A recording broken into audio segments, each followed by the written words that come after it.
Hello BSc nursing student, आज हमारा topic है इंट्राक्रेनी and cerebral aneurysm.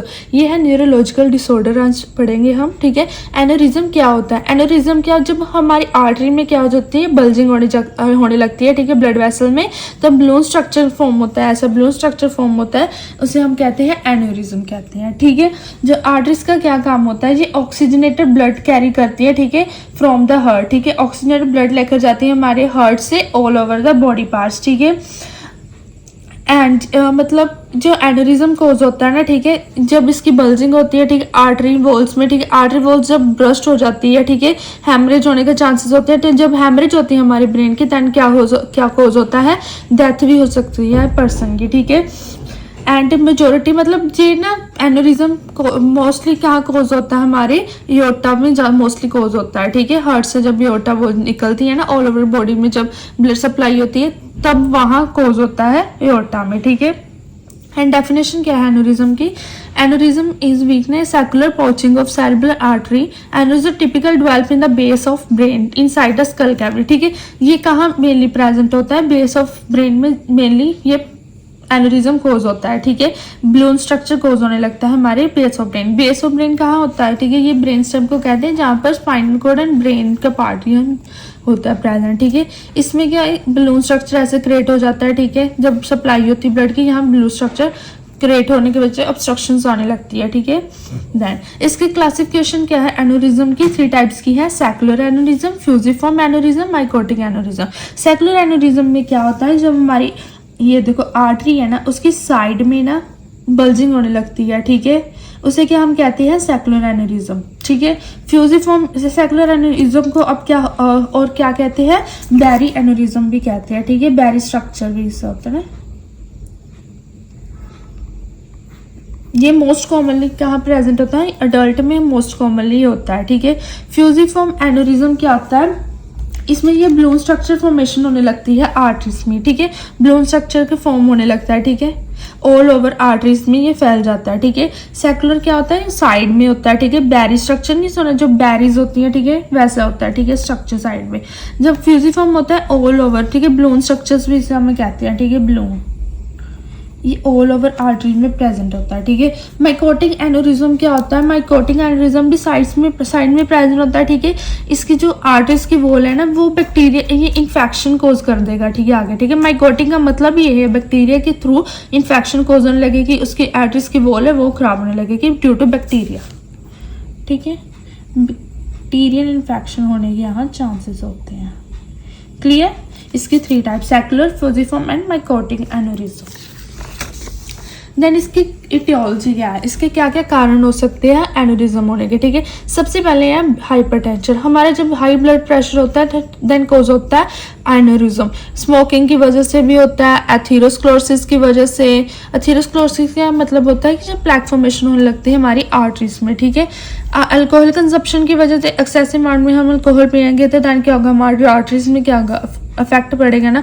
Family history भी हो सकती है, डायबिटीज वाले पेशेंट को भी हो सकता है, जिसकी किडनी डिसीज है, पॉलीसिस्टिक किडनी डिसीज है, उनको भी हो सकता है एनोरिज्म। क्लियर? देन है इसके क्लिनिकल मैनिफेस्टेशंस क्या है? हेडेक होगी, ठीक है, पर्सन को, क्योंकि आर्टरीज में, ठीक है, बल्जिंग बलून स्ट्रक्चर फॉर्म हो जाएगा। देन ब्लड सप्लाई में प्रॉब्लम आएगी, देन ऑक्सीजनेटेड ब्लड नहीं जा पाएगा, ठीक है, हमारे ऑल ओवर ब्रेन में। देन कोज होगी हेडेक। फेशियल पेन होगी, अल्ट्रेशन इन स्कल्प। फेशियल पेन क्यों होगी? ठीक है, जब हमारा ब्लड ही नहीं फ्लो कर पाएगा ऑल ओवर द ब्रेन, ठीक है, देन क्या होगी, फेशियल पेन भी होगी। ठीक है, अल्ट्रेशन कॉन्शियस लेवल भी पेशेंट का अल्ट्रेशन होने लगेगा। ठीक है, उसको सीजर्स आएंगे। ठीक है, 24 आवर्स में काफ़ी एपिसोड्स आएंगे। ठीक है, उसको काफ़ी ज़्यादा सीजर्स आएंगे। ठीक है, विजुअल सिम्टम्स भी आएंगे। ठीक है, देन उसके जो ऑप्टिक नर्व, वो भी हमारी सेरिब्रल क्रेनियन नर्व है ना, ठीक है, देन उसमें भी थोड़ी ऑल्ट्रेशंस आएंगी। ठीक है, एपिस्टैक्सिस मतलब जब हमारी आर्टरीज वॉल, जब एनोरिज्म है वो ब्रस्ट हो जाता है। ठीक है, देन एपिस्टैक्सिस मतलब नेजल ब्लीडिंग के थ्रू भी बाहर आ सकता है ब्लड। ठीक है, रेस्पिरेटरी डिसफंक्शंस भी हो सकते हैं। ठीक है, रेस्पिरेटरी डिसफंक्शन की वजह लाइक जब हमें घबराहट होती है, ठीक है, ड्यू टू एनोरिज्म की वजह से, जब हमारे क्लॉट बन जाता है ब्रेन में, देन क्या होगा, हम घबराहट की वजह से भी, ठीक है, रेस्पिरेशन में प्रॉब्लम आएगी। ऑटोनॉमिक डिस्टर्बेंस होगी। ठीक है, ऑटोनॉमिक जो हमारी जो नर्व्स वगैरह है उसमें डिस्टर्बेंस आएगी। ठीक है, हार्मोन डिस्टर्बेंस, हमारी पिट्यूटरी ग्लैंड कंप्लीटली हमारे ब्रेन के फंक्शन डिसफंक्शन हो गया ना यहाँ पर, जब पिट्यूटरी ग्लैंड क्या करेगी, डिसफंक्शन हो जाएगी, उसका वो अपना प्रॉपर फंक्शन नहीं करेगी, देन क्या होगा, हार्मोन इम्बैलेंस हो जाएंगे, ठीक है, हमारी बॉडी के अंदर। This is the aetiology and clinical manifestation. Then हम करेंगे डायग्नोस्टिक इवैल्यूएशन। डायग्नोस्टिक इवैल्यूएशन में हम क्या करेंगे, सबसे पहले हम पेशेंट की हिस्ट्री लेंगे, ठीक है।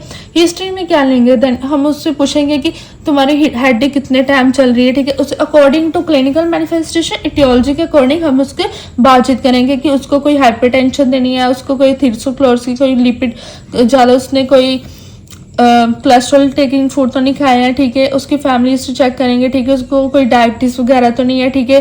देन चेक करेंगे कि उसको कहाँ कहाँ पेन हो रही है, ठीक है, क्या उसके रेस्पिरेटरी फंक्शंस ऑल्टर हुए हैं, ठीक है। इसमें हम हिस्ट्री टेक करेंगे।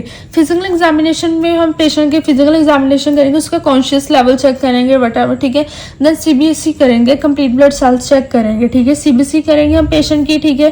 देन प्रोथ्रोम्बिन टाइम चेक करेंगे। प्रोथ्रोम्बिन टाइम में हम चेक करेंगे कितने टाइम में क्लॉट बन जाता है, ठीक है। नॉर्मल प्रोथ्रोम्बिन टाइम कितना होता है, 9 to 13 सेकेंड, ठीक है। जब इससे ज़्यादा हो, ठीक है, इससे कम हो, देन क्या होगा, अब नॉर्मल हो जाएगा prothrombin level. Liver function test करेंगे, ठीक है। इसमें हम लिपिड का लेवल चेक करेंगे। लीवर फंक्शन टेस्ट में एबीजी एनालिसिस करेंगे, ठीक है। हम ब्लड में अबनॉर्मैलिटीज चेक करेंगे, ठीक है। इमेजिंग टेस्ट करेंगे, CT scan, MRI, cerebral angiography, ECG वगैरह हम करेंगे पेशेंट की, ठीक है। This is a diagnostic evaluation. Then हम करेंगे मैनेजमेंट। मैनेजमेंट के हम क्या करेंगे, सबसे पहले हम पेशेंट का मतलब वाइटल चेक करेंगे, वाइटल साइंस चेक करेंगे, उनका न्यूरोलॉजिकल सिस्टम को चेक करेंगे, स्टेटस, ठीक है। उसका न्यूरोलॉजिकल स्टेटस क्या है, ठीक है, वो कॉन्शियस है, अनकॉन्शियस है, ठीक है, चेक करेंगे। देन पेशेंट को एंडोट्रेकियल इंटूबेशन करेंगे, ठीक है। उसकी एयरवे, ब्रीथिंग, सर्कुलेशन को मैनेजमेंट करेंगे, ठीक है, जब उसको एनेरिज्म होगा, ठीक है। ये ध्यान करेंगे इस पेशेंट का। देन क्या करेंगे हम,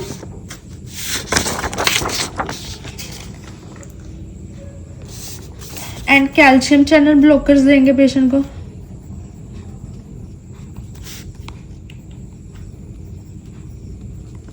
ठीक है।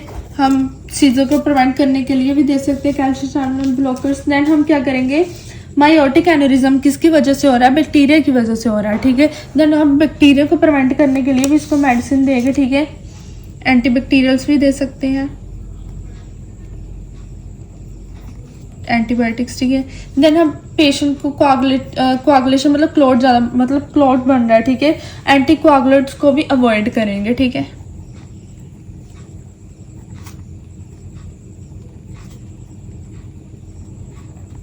ठीक है।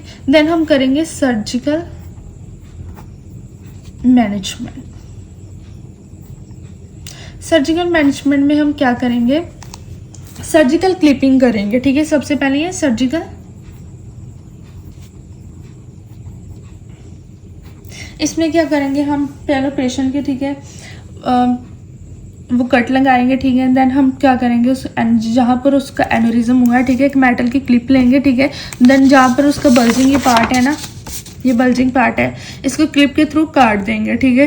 काट कर देन इन सीजर्स लगा सूचरिंग कर जाएंगे, ठीक कर देंगे, ठीक है। इसमें बस क्लॉट ये एनेरिबलोसिम स्ट्रक्चर को रिमूव करना है इसमें क्लिपिंग में, ठीक है। देन सेकंड है एंडोवैस्कुलर कॉइलिंग। एंडोवैस्कुलर कॉइलिंग में क्या होता है कि देखो, ये हमारा एनेरिज्म, ये हमारी आर्टरी है, ठीक है। एनेरिज्म हुआ है यहाँ, ठीक है, बलून स्ट्रक्चर। देन क्या गया, फिमोरल हमारी आर्टरी है ना, ठीक है। वहाँ से क्या करेंगे, कैथेटर प्लेस करेंगे, ठीक है। कैथेटर प्लेस करेंगे जो हमारे ब्लड फ्लो को, आर्टरी के ब्लड फ्लो को कोई डिस्टर्ब नहीं करेगा, ठीक है। जहाँ एनेरिज्म हुआ है वहाँ जाकर ये ऐसे कोल स्ट्रक्चर बनाने लगेगा, ठीक है। ये परमानेंट प्लेसमेंट होती है, ठीक है।